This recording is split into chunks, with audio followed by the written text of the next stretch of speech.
Has the LED stopped working?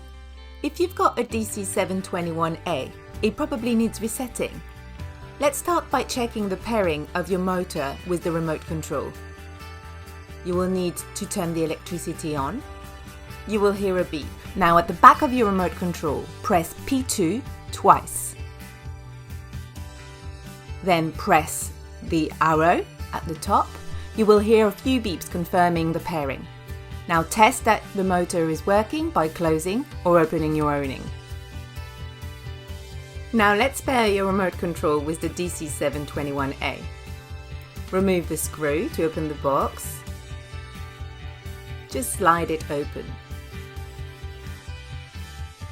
At the back of your remote control, press P2 twice. Then on the box, press set right at the bottom and then stop second from the top. Then turn the remote control and press the top arrow. To test that the LED is working, just switch it on the remote control. And voila!